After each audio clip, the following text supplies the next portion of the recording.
అందరికీ నమస్కారం. నేను మీ ఆయుర్వేద డాక్టర్ చిట్టిపొట్ల మధుసూదన శర్మని. మనం ఈ వీడియోలో నరాల వీక్నెస్ తగ్గాలంటే ఎలాంటి క్షేమదాయకమైనటువంటి ఆహార పదార్థాలని వాడుకోవాలి అనేటువంటి అంశాన్ని గురించి తెలుసుకోబోతున్నాం. నరాల బలహీనత, నర్వస్ వీక్నెస్ ఈ రోజుల్లో చాలామంది అంటే ధనిక, పేద, స్త్రీ, పురుష, పెద్ద, చిన్న తారతమ్యం లేకుండా చాలామందిని వేధించేటువంటి అత్యంత సర్వసాధారణమైనటువంటి ఇబ్బంది పెట్టేటువంటి సమస్య నరాల బలహీనత. ఈ నరాల బలహీనత అనేటువంటి సమస్య కలిగేందుకు అనేక రకాలైనటువంటి ప్రధానమైనటువంటి కారణాలు. అంటే కొన్ని రకాలైనటువంటి వ్యాధుల్లో ఈ యొక్క సమస్య కలగవచ్చు. అంటే ఉదాహరణకి షుగర్ వ్యాధి వచ్చినటువంటి వాళ్ళలో ఈ నరాల బలహీనత ఉంటుంది. నీరసము, నిస్తరణ, బడలిక ఇలాంటివన్నీ కూడా ఈ యొక్క నరాల బలహీనత సమస్య ఉన్నటువంటి వాళ్ళలో కలుగుతుంటాయి అన్నమాట.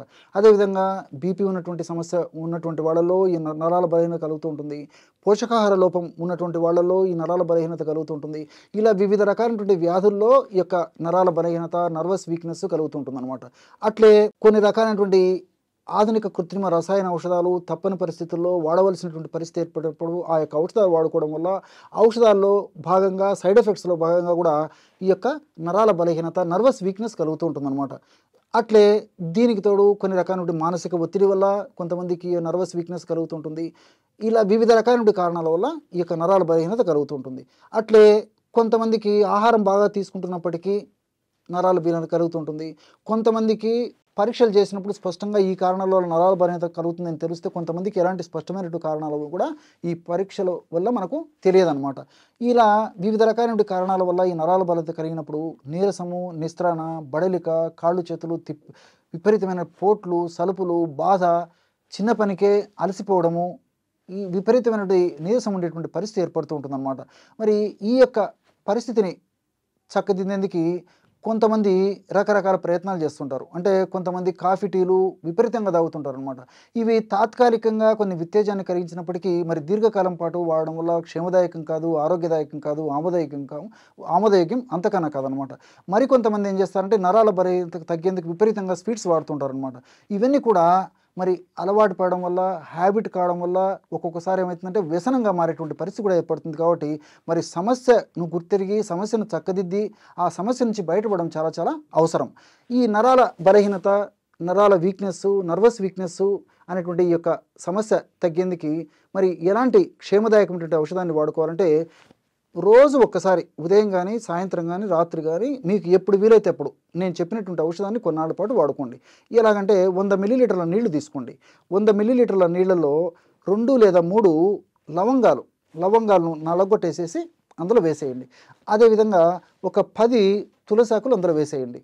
వీటితో పాటు ఒక చిటికెడు పచ్చకర్పూరం, బాగా గుర్తుపెట్టుకోండి. హారతి కర్పూరం కానీ, ఉంట కర్పూరం కానీ వాడకూడదు. పచ్చకర్పూరం అంటే మనం సువాసన ద్రవ్యంగా ముఖ్యంగా ఆహార పదార్థాల్లో, వంటకాల తయారీలో పచ్చకర్పూరం వాడుతుంటాం. అంటే లడ్డూ తయారీలో కానీ, పాయసం తయారీలో కానీ, హల్వా తయారీలో కానీ ఇలాంటి స్వీట్ల తయారీలో వాడుతుంటాము. కాబట్టి ఈ పచ్చకర్పూరాన్ని మనం కడుపులోకి వాడేటప్పుడు వాడుకోవాలన్నమాట. ఒక చిటుకు పచ్చకర్పూరం వేసేసి మూత పెట్టేసేసి ఒక్క 15 నిమిషాలు అలాగే ఉంచేసేసి తర్వాత ఆ యొక్క పదార్థం అంటే తులసాకులు వాటిని తినేసేసి మిగతా నీళ్ళని తాగేసేయారనమాట. ఈ విధంగా చేయడం వల్ల ఈ నరాల బలహీనత, నర్వస్ వీక్నెస్, నీరసము, నిస్తరణ, బడలిక ఇవన్నీ కూడా చాలా త్వరగా తగ్గేందుకు అవకాశం ఏర్పడుతుంది. ఇది జనరల్గా మీరు పాటించవలసినటువంటి వాడవలసినటువంటి ఆహార ఔషధం. మరి ఆహార పరంగా కూడా జాగ్రత్తలు తీసుకోవాలి. ఈ రోజుల్లో చాలామంది మంచి ఆహారం తీసుకుంటున్నారు. అదేవిధంగా వేళకు నిద్రపోయేటువంటి పరిస్థితి ఏర్పడుతుంది. మంచి ఆహారం తీసుకుంటున్నారంటే వాళ్ళ అభిప్రాయంలో మంచి ఫుడ్ తీసుకుంటున్నామని అనుకుంటున్నారు. కానీ ఆ మంచి ఆహారం అని భావించబడేటువంటి ఆహారంలో కూడా పోషక లోపం చాలా ఉందంటే ఆశ్చర్యం వేస్తుంది. ఇప్పుడు ఈ సందర్భంలో నాకు ఒక విషయం గుర్తొస్తుంది. ఈ రోజుల్లో మనం బియ్యంతో చేసినటువంటి, గోధుమలతో చేసినటువంటి ఆహార పదార్థాలు ఎక్కువగా వాడుతున్నాం. సో పాలిష్డ్ ఫుడ్డు, రీఫైన్డ్ ఫుడ్డే వాడుతున్నాం అనమాట. ఎప్పుడైతే బియ్యాన్ని పాలిష్ పడతామో అప్పుడు అందులో పోషకాంశాలు ఆల్మోస్ట్ మృగ్యం, అంటే కేవలము పిండి పదార్థాలు తప్ప ఏమి ఉండేటువంటి పరిస్థితి ఏర్పడుతుంది, ఏమి ఉండనటువంటి పరిస్థితి ఏర్పడుతుంది. అదేవిధంగా గోధుమలతో తయారు చేసినటువంటి గోధుమ పిండి కానీ, మైదా పిండి కానీ వీటిలో కూడా పాలిష్డ్. సో అందులో కూడా కేవలం పిండి పదార్థాల ప్రభావం తప్ప మనకి ఈ యొక్క పోషకాంశాలు ఉండవన్నమాట.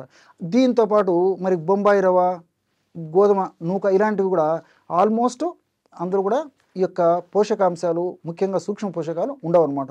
కాబట్టి మరి ఈ రోజుల్లో జాగ్రత్త పడడం కొంతమందికి సాధ్యం కాదు, ఎక్కువ శాతం మంది కూడా సాధ్యం కానటువంటి పరిస్థితి కూడా ఎదురైంది. కాబట్టి మరి వీలైనంత వరకు ముడి బియ్యంతో చేసినటువంటివి, ముడి గోధుమలతో చేసినటువంటి ఆహార పదార్థం తీసుకోవడం ద బెస్ట్ ప్రాసెస్, ప్రాక్టీస్ చేయడం మంచిది. తప్పని పరిస్థితుల్లో దీనికి ప్రత్యామ్నాయంగా ఏం చేస్తారంటే తవుడు. సో సర్వసాధారణంగా పూర్వకాలం అయితే తవుడు ఉన్నటువంటి అంటే బియ్యము ముడి బియ్యం వాడేవాళ్ళు కాబట్టి ఆ రోజుల్లో ఈ నరాల బలహీనత ఉండేది కాదు. కానీ ఈ రోజుల్లో మనం అస్సలైనటువంటి పోషకాంశాలు ఉన్నటువంటి ప్రధానమైనటువంటి వాటిని కూడా పక్కన పెట్టేసేసి కేవలము పిండి పదార్థం ఉన్నటువంటి బియ్యాన్ని గోధుమలు వాడుకోవడం చేతనే ఈ పద్ధతి కలుగుతుంది. కాబట్టి మైక్రోన్యూట్రియంట్స్ సూక్ష్మ పోషకాలు తవుడులో విపరీతంగా ఉంటాయి. కాబట్టి మరి ఆ తవుడును మనకు మార్కెట్లో కూడా దొరుకుతుంది. కాబట్టి తవుడును తెచ్చుకొని ఏదో ఒక రూపంలో రోజు 1 నుండి 2 చెంచాలు మనం పులకాల్లో తవుడు కలుపుకోవచ్చు, తవుడు పొడి. అదేవిధంగా అన్నంలో కలుపుకొని తీసుకోవచ్చు, స్వీట్స్లో కలుపుకోవచ్చు, పాలల్లో కలుపుకోవచ్చు, మజ్జిగలో కలుపుకోవచ్చు. లేకపోతే తవుడు తర్వాత ఖర్జూరం కాస్త తేనె కలిపేసేసి ఉంటలాగా చేసుకొని రోజు ఒక ఉంట తీసుకోవచ్చు. ఇలా ఏదో ఒక పద్ధతిలో తవుడును వాడుకోవడం వల్ల ఇంచుమించు 40 రోజులు రెగ్యులర్గా వాడుకోవడం వల్లనే చాలా అద్భుతమైనటువంటి ఫలితాలు కలిగినట్లు చాలామంది ఫీడ్బ్యాక్ ద్వారా కూడా మాకు తెలుస్తుంది అనమాట. కాబట్టి తవుడును తప్పనిసరిగా ఆహారంలో ఒక భాగంగా చేసుకుంటే చాలా వరకు చాలామందిలో 100లో 99% మందిలో కూడా ఈ యొక్క నరాల బలహీనత సమస్య నుంచి చెక్ పెట్టడానికి అవకాశం ఏర్పడుతుంది. కాబట్టి ఫ్రూట్స్ జ్యూసెస్లో కూడా ఈ తవుడు వాడుకోవచ్చు. తర్వాత స్ప్రౌట్స్ మొలకెత్తిన విత్తనాల్లో ఈ తవుడు వాడుకోవచ్చు. కాబట్టి మీకు ఎలా వీలైతే అలాగా రోజు 1 నుంచి 2 టీ స్పూన్లు ఈ తవుడును మాత్రం ఖచ్చితంగా వాడేటువంటి అలవాటు చేసుకోవడం వల్ల ఈ నరాల బలహీనత ఉన్నటువంటి సమస్య తగ్గిపోతుంది. భవిష్యత్తులో కూడా ఈ నరాల బలహీనత సమస్య రాకుండా ఉండేందుకు అవకాశం ఏర్పడుతుంది. ఎందుకంటే ఇక్కడ మరొక విషయం కూడా నాకు గుర్తొస్తుంది. ఇప్పుడు మనం ఆహార పదార్థాల్లో భాగంగా విపరీతంగా ఆహారం తీసుకుంటున్నాం. చాలామంది 99% మంది కూడా జరిగేది ఇది. మరి కడుపు నిండా అన్నం తినేటువంటి పరిస్థితి ఏర్పడుతుంది. రోటీ చపాతీ లాంటివి కూడా ఎక్కువగా తీసుకునేటువంటి పరిస్థితి ఏర్పడుతుంది. ఇవన్నీ కూడా పిండి పదార్థాలు. పిండి పదార్థాలు తీసుకున్నప్పుడు సహజంగా పిండి పదార్థాల వల్ల శక్తి వస్తుందని చెప్పేసి మనకు సర్వసాధారణంగా తెలిసినటువంటి విషయం. కానీ పిండి పదార్థాలు మనం తీసుకున్నప్పుడు ఆ పిండి పదార్థాలు శక్తిగా మారడానికి కొన్ని విటమిన్స్ అవసరం అన్నమాట. B1, B6, B12 ఇలాంటివన్నీ కూడా అవసరం. కాబట్టి మరి ఇలాంటి పోషక ద్రవ్యాలన్నీ ఉన్నటువంటి పదార్థాలు కావాలంటే మనం తవుడు ఇలాంటివి వాడుకోవాలన్నమాట. ఇలాంటివి నేను చెప్పినట్లు ఈ స్ప్రౌట్స్ ఇలాంటివన్నీ వాడుకోవడం వల్ల ఈ మైక్రోన్యూట్రియంట్స్ ప్రాబ్లం కూడా లేకుండా ఉంటుంది. కాబట్టి నరాల బలహీనత, నీరసం, నిస్తరణ కూడా తగ్గిపోతాయి. అంతేకాకుండా ఈ నరాల బలహీనత తగ్గాలంటే విటమిన్ D బాగా ఉండేట్టు చూసుకోవాలి. విటమిన్ E లోపం లేకుండా బాగుండేట్టు చూసుకోవాలి. వీటికి తోడు నేను చెప్పినట్టు B1, B6, B12 ఈ 5 పదార్థాలు, ఈ 5 ముఖ్య అంశాలు, సూక్ష్మ పోషకాలు శరీరంలో సమృద్ధిగా తగినంత ఉన్నప్పుడే ఉన్నటువంటి నరాల బలహీనత సమస్య త్వరగా తగ్గిపోతుంది. భవిష్యత్తులో మళ్ళీ నరాల బలహీనత సమస్య రాకుండా ఉండేందుకు కూడా నేను చెప్పినటువంటి పద్ధతిలో ఈ విధి విధానాలు పాటించడం వల్ల కలుగుతుంది.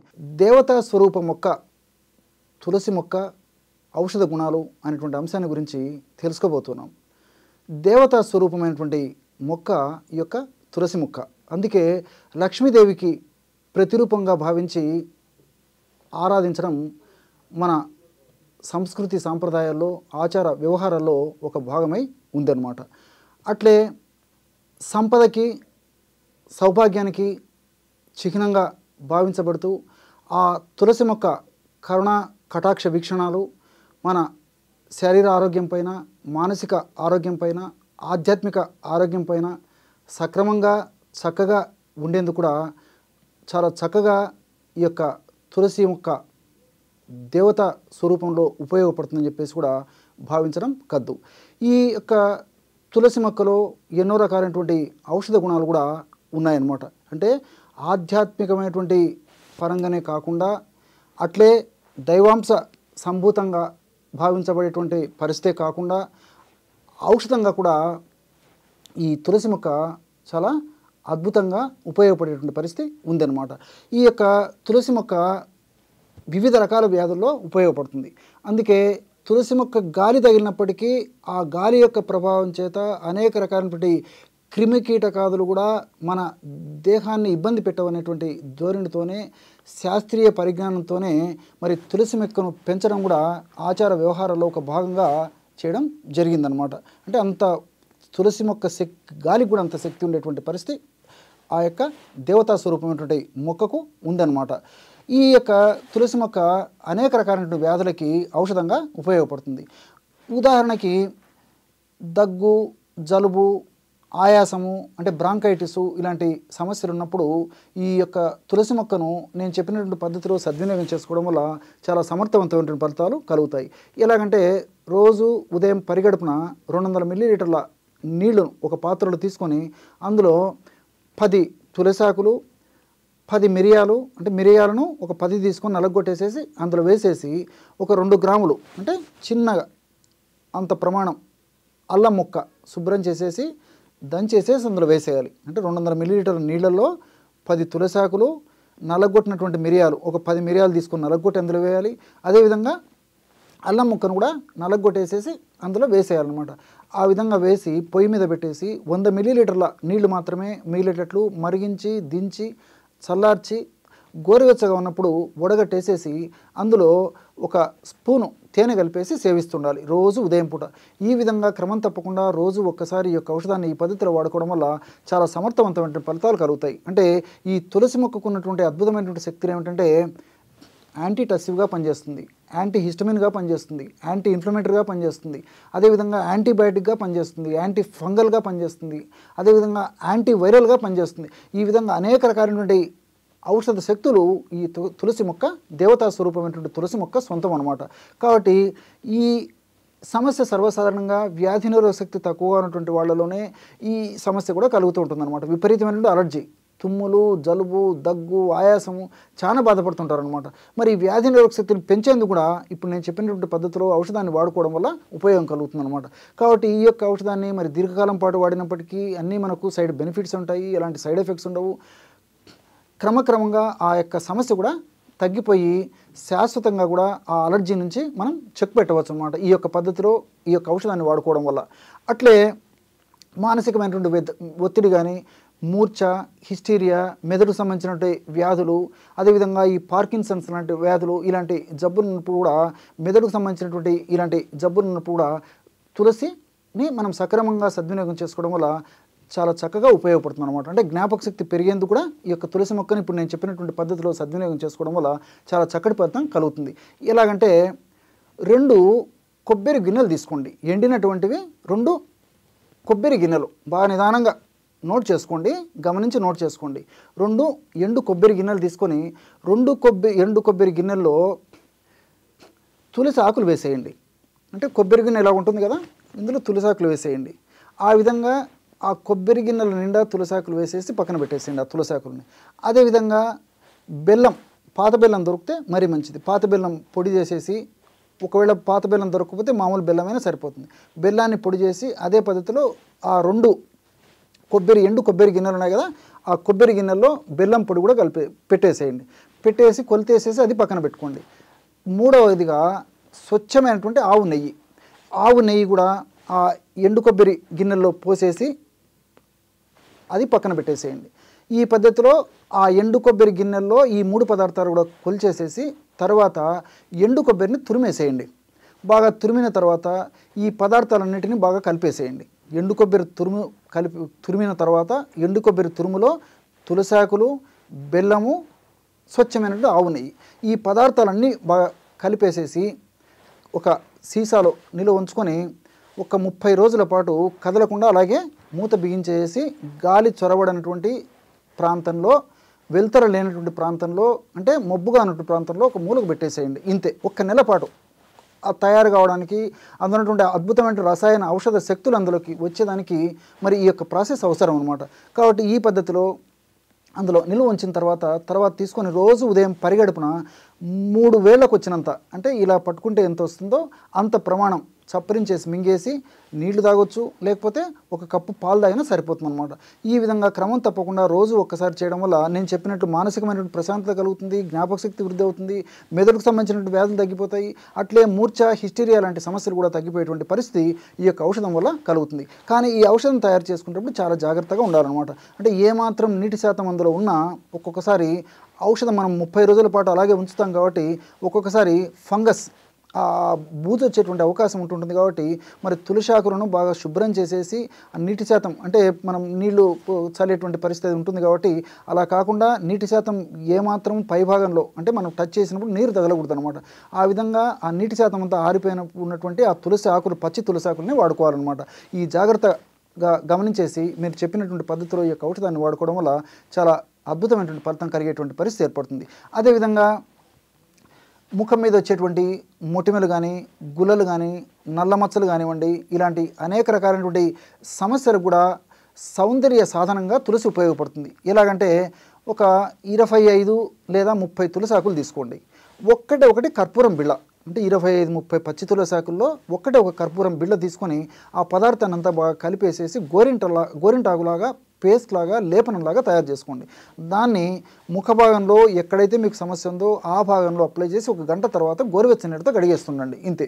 ఈ విధంగా క్రమం తప్పకుండా రోజు ఒక్కసారి ఈ పద్ధతిలో ఈ యొక్క ఔషధాన్ని వాడుకోవడం వల్ల సౌందర్య సాధనంగా ఈ యొక్క తులసి పనిచేసి ఈ మొటిమలు, అదేవిధంగా గుల్లెలు, నల్ల మచ్చలు, ఇతర చర్మానికి ముఖం మీద ఉన్నటువంటి ఇతర అనారోగ్య సమస్యలన్నింటి కూడా చక్కదిద్దేందుకు ఈ యొక్క తులసాకులు, కర్పూరం కలిపి తయారు చేసుకుంటున్న ఔషధం చాలా చక్కగా ఉపయోగపడుతుంది. ఈ విధంగా అనేక రకాలైన వేలాది లక్షలాది రోగాలు కూడా ఈ తులసి మొక్కను, దేవతామూర్తి అయినటువంటి తులసి మొక్కను మనం సద్వినియోగం చేసుకోవడం వల్ల ఆ యొక్క అనారోగ్య సమస్యల నుంచి మనం చెక్ పెట్టవచ్చు అనమాట. అనారోగ్య సమస్యలకి చెక్ పెట్టవచ్చు. చూశారు కదా ఎటువంటి అద్భుతమైనటువంటి ఔషధ గుణాలు దేవతా స్వరూపమైనటువంటి తులసి మొక్కలో ఉన్నాయో ఈ వీడియోలో మీరు తెలుసుకున్నారు కదా. మరొక వీడియోలో మరొక అంశంతో మళ్ళీ కలుద్దాం. అంతవరకు నమస్కారం. మీ చిట్టిబొట్ల.